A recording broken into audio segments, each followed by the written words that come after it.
Let's look at one of the solutions used to solve this race condition lost update problem, which is known as optimistic locking. So in optimistic locking, it's pretty much a version check system. So imagine a thread goes through, it does its process, and of course it has a connection line to the database. And in this connection line, it does its logic and it assigns a version number to the product row. So as soon as this version number is assigned by this one thread, the subsequent threads that follow, they too have this same query to check the version number, and if the version number does not match, the threads are given an exception. So let's have a look at this in the code. So in the product class, we have this annotation called version. And what this does is it adds a field called version to the product row. And then afterwards, we have of course our core business logic. And our core business logic has been annotated with this transactional.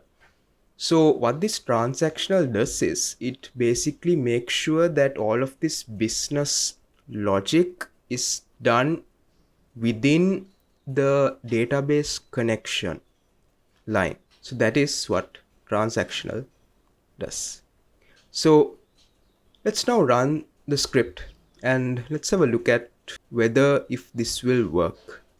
So let me quickly run this. All right, so let's have a look at my database. All right, so we have product quantity 100. So let's make this 1. All right, so now the product quantity is 1 ticket remaining. So let's quickly run the case6 script to see if this will work. Okay, so let me run this command right here. So remember, 1000 concurrent users all trying to buy 1 ticket at the same time. But this time, we have our implementation of optimistic locking. But will this actually work? So let's have a look. So as you can see, we have sold exactly 1 ticket and we have successfully been able to avoid the race condition. So this proves that optimistic locking does actually work. But then maybe there are certain issues with optimistic locking. Maybe there are some trade-offs that we really need to understand with it. So maybe let's go back to the code and see what it is that I'm talking about, these trade-offs. So if you have a look at the code right here, I mean, see, this version check is done exactly here. So right after the core business logic is done, where you, of course, first you check where you get the product, and then after that you check if the quantity is actually there, and then of course you have the simulated order processing weight. And after doing all of that core business logic, then only are you actually checking the version. So what you're doing here is you're actually wasting a lot of system resources. I mean, there is no waiting line here, right? If there are 1000 concurrent users, and imagine all 1000 concurrent users come in, so your server is going to be doing 1000 processes all at that time. And see, all of these resources are going to be consumed by those 1000 threads. So ultimately, although you did save yourself from overselling a ticket, it comes at a cost of your server utilization. Your CPU and such would probably be spiking because you have so many threads coming in and of course using all of your resources, and the version check is at the very end. So let's say maybe during this process you could be calling other APIs, or you could be, say, printing PDFs or such. So you would be spending a lot of resources on those, and ultimately for the check to not succeed for those other threads, that would be a huge loss, and ultimately you would have wasted your system resources. So of course, optimistic locking does actually solve the race condition problem, but at the cost of your server utilization. Another way in which we can solve this race condition problem of the lost update is to use what is called pessimistic locking. So in pessimistic locking, what we are doing is the thread basically gets locked onto the row until its process has been completed. So does this really solve the problem of race conditions? So let's have a look. So in my code here, we have the find by ID and lock, which is of course a custom JPQL. And if we go into my repo right here, so I have written this custom JPQL query, which finds the product. And now of course I have constructed this JPQL to select a product, but at the same time there is another query which is being sent to the database alongside my custom JPQL, and that comes from this lock annotation. See, this lock annotation actually fires a for update clause as well. So what this does is it basically pushes the thread into a line. And since here I have specified lock mode type dot pessimistic right, what that does is it makes the other threads that may access the database row at a certain time unable to read or write to that row while the current process is running. Another thing is this for update will basically it will tell the database to wait until the entire process has been completed. So we actually need the database connection to be alive during this time. We need the connection from the thread to the database to be alive. So this is where of course the annotation transactional comes in. So like I mentioned, it basically allows the connection to the database to be alive during this time. So as soon as the connection is done, as soon as the process has been finished, the lock on the row will be released, and basically transactional annotation sends a message to, well, it's not really a message, it basically sends like a command called commit to MySQL saying that the lock on this row should be released. So another thing which we need to consider here is how long the next thread should wait until the current thread has finished its process, because just remember here we are putting all of the threads in a line. So if a certain process hasn't finished by a certain time, the other threads have to drop, right? So we have done that using this query hints annotation, and we have passed in a hint which basically defines a timeout of 3 seconds. Now of course MySQL will actually ignore this. MySQL has its own configuration, I believe, which amounts to about 50 seconds, I believe. I'm not quite sure, but I kept this just for good practice regardless. So alright, that's the explanation of the code, but does this actually work? So let's have a look. So let me quickly run this. Okay, let me make the quantity 1. Alright, so we have my K6 script as well. So now we really need to see if this pessimistic locking does what it's supposed to do. Does really locking the database down, or rather the database row down, does that really help prevent race conditions? So let's fire this up and let's see what we get. Hopefully we get 1 ticket sold, right? Alright, so it looks like we sold exactly 1 ticket.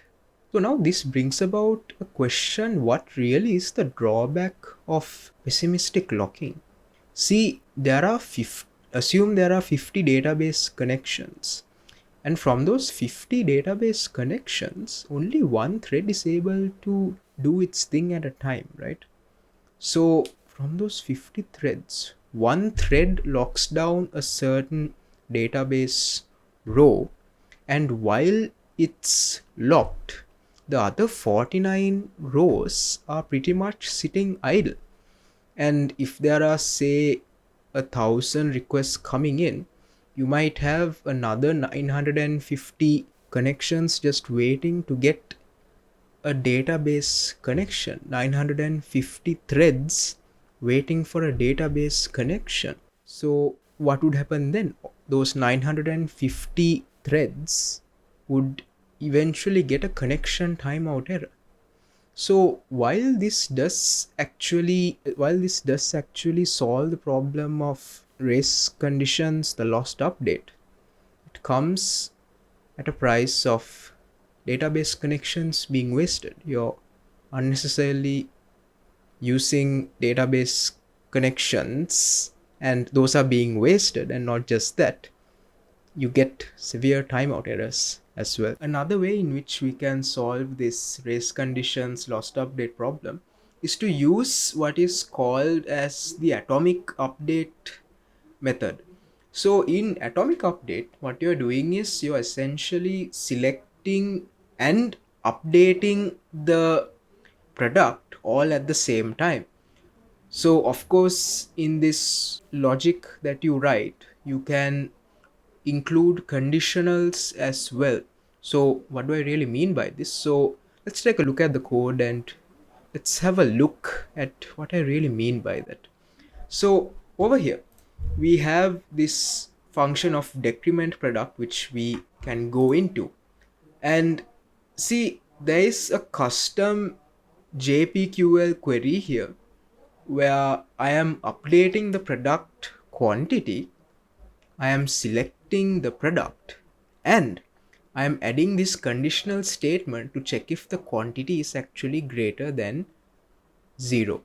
So, like I mentioned earlier, what this query does is, or rather what this atomic updates does is, it basically selects the product and it updates it alongside the conditional all at the same time. So if we take a look at the other annotations here, we have this modifying annotation, which basically means that the the JPQL query beneath it is something to do with an update, delete, or a create. Because see, by default, when we use the query notation with our JPQL query, Spring kind of assumes it to be a select statement, but here it's a lot more than that. So to indicate that this is actually an update statement, we need to use the modifying annotation, as well as, of course, transactional, to keep that database line open. So all right, that is one part of it. So the other part of this is, just think, when you use a database and when you run a certain statement, you might get a message which says that a certain number of rows were affected. So now this count integer will actually return a value, and this value will tell us if the statement worked or not. So if the value came back as, say, 1, it means that the transaction was successful, the statement was successful. By 1, it could mean 1 row affected. But if it came back as 0, it could mean that 0 rows were affected, which means that it failed. So of course it is important to handle this. All right, so let's run the case6 script and let's really see if this will work out as it say it does. Wait, actually, before we run the case6 script, let me quickly run the backend. Okay, so our quantity is 1. So let's run this case6 script and see whether if we can solve this problem of the lost update. So we got 200 OK response, which means that we successfully sold 1 ticket, which proves that atomic updates does work. But see, although atomic updates does work, we are dealt with a lot of constraints. I mean, the first thing is the fact that you won't be able to write much complex queries, as in, let's say that you had maybe you had some query to hold an item until the user pays. So it would be kind of difficult to implement it here because atomic updates are immediate. So complex logic is going to take a lot of setting up to do. And if we take a look at something like the actual result that we get back, so we might return, we like I mentioned earlier, we get returned a certain value saying x number of rows affected. So although we have implemented to check if the number of rows which is returned is 0 and we can add an exception to it, it's not really all that clear, as in you might not always be able to get a clear understanding of what exactly went wrong. So those are the drawbacks of atomic updates.